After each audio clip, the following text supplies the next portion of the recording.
अंदर से आवाज़ आई, जिंदा हूँ माँ जी। तो फिर चाय क्यों नहीं आई? अब तक बहू कब से पूजा करके बैठी हूँ, ला रही हूँ। बहू अंदर से कहती है।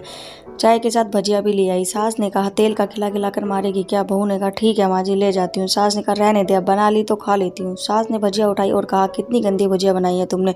बहू, माँ जी मुझे कपड़े धोने हैं, मैं जाती हूँ। बहू दरवाजे के पीछे छिपकर सब देख रही थी। सास भजिया पर टूट पड़ी और पूरी भजिया खत्म कर दी। बहू मुस्कुराई और अपने काम पर लग गई।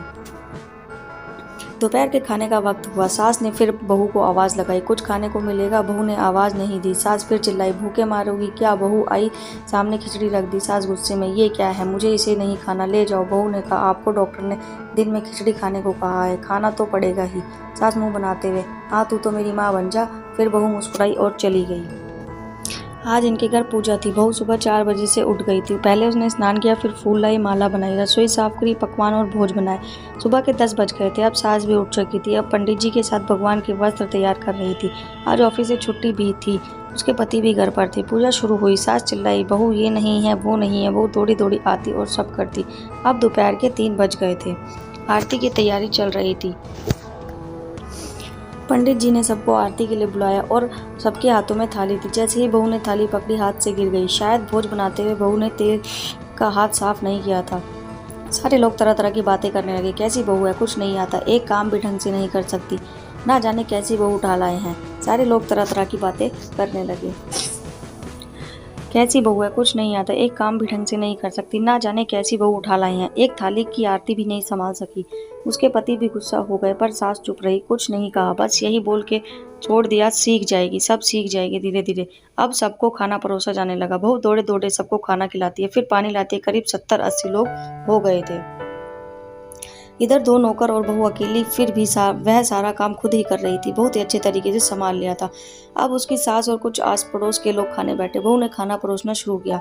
सबको खाना दे दिया। जैसे ही पहला निवाला सास ने खाया, तुमने नमक नहीं डाला क्या? एक काम भी ढंग से नहीं कर सकती, पता नहीं मेरे बाद कैसे घर संभालेगी। अड़ोस पड़ोस वाले लोग तो जानते ही हो ना, वो सब बहाना ढूंढते हैं नुक्स निकालने का। फिर वो सब शुरू हो गए, ऐसा खाना है, बहू ऐसी है, ये है, वो है, वगैरह वगैरह। दिन का खाना हो चुका था। अब बहू बर्तन साफ करने के लिए नौकरों के साथ लग गई। रात में जगराते का कार्यक्रम रखा गया। बहू ने भी 1-2 गीत गाने के लिए स्टेज पर चढ़ गई। सास जोर से चिल्लाई, मेरी नाक कटवा कर रहेगी, गाना नहीं आता तो मत गा, वापस चली जा। बहू मुस्कुराई और गाने लगी। सबने उसके गाने की तारीफ की। मुंह फुलाते हुए बोली, इससे अच्छा तो मैं जवानी में गा लेती थी। वो मुस्कुराई और चली गई। अब रात के खाना खिलाया जा रहा था। उसके पति के ऑफिस के 2 साइड में ही ड्रिंक कर रहे थे। उसका पति चिल्लाकर बोला, बर्फ नहीं है, तो सास चिल्लाती, दाल नहीं है, फिर कोल्ड ड्रिंक नहीं है, पापड़ ले आओ। इधर उधर।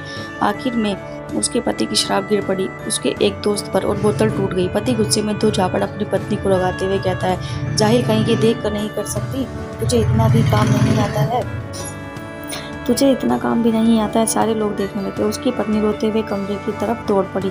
फिर उसके दोस्त ने कहा, क्या यार, पूरा मूड खराब कर दिया, यहाँ नहीं बुलाया होता, हम कहीं और पार्टी कर लेते।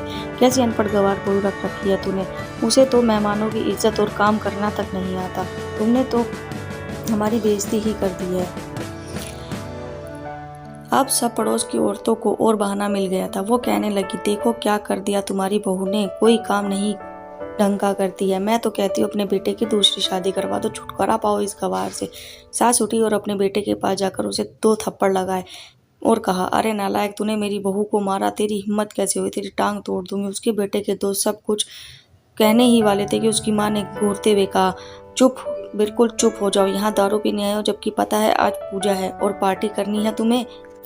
कैसे संस्कार दिए हैं तुम्हारे माता पिता ने, और किसने मेरी बहू को जाहिल बोला। इधर आओ, चप्पल से मारूंगी अगर मेरी बहू को किसी ने एक शब्द भी कहा। अरे पापी, तूने उस लड़की को बस इसलिए मारा कि तेरी शराब की बोतल टूट गई। पापी, वो बच्ची सुबह 4 बजे से उठी हुई है, घर का सारा काम कर रही है, ना सुबह से नाश्ता किया है, ना ही दिन का खाना खाया है। फिर भी हंसते हुए उसने सबकी बातें सुनते हुए, ताने सुनते हुए घर के कामों में लगी हुई है। तेरे यार दोस्तों को बहुत अच्छी नहीं लगती, जूते से मारूंगी तेरे दोस्तों को जो कभी उन्होंने ऐसा कहा।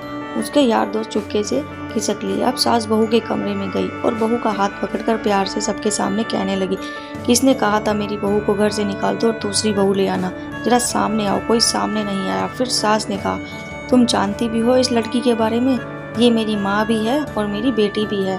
अगर मैं कुछ गलत काम करती हूँ तो मुझे डांटती भी है, और बेटी इसलिए है कि मेरे दिल की भावनाओं को समझ सकती है। मेरी दिन रात सेवा करती है, मेरे 1000 ताने सुनती है, पर मजाल है कभी मुझे एक शब्द भी कहा हो पलट के, ना सामने ना पीठ पीछे। और तुम कहती हो मैं दूसरी बहू ले आऊँ।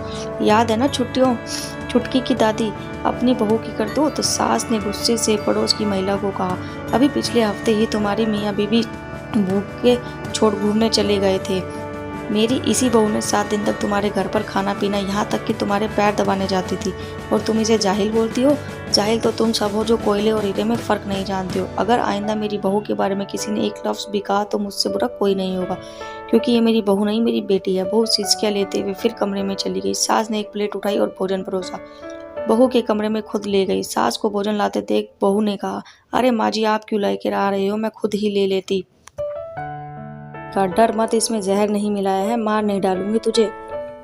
तुझे नई सास चाहिए होगी, पर मुझे बहू अभी भी तेरे जैसी ही चाहिए। बहू ने अपनी सास को रोते हुए गले से लगा लिया। सास भी रोक दी पहली बार और कहा, चल खाना खा ले। फिर मजाक करते हुए कहा, फिर मेरे पैर भी दबाने चली आना, और ये ख्याल मन में मत लाना कि सास पैर बोलती है किसी दिन इसका गला ही दबा दूंगी, क्योंकि कभी मैं भी यही सोचती थी। दोनों खूब हंसने लगे। दोस्तों अगर कहानी अच्छी लगी हो तो वीडियो को लाइक करें और चैनल को सब्सक्राइब करें।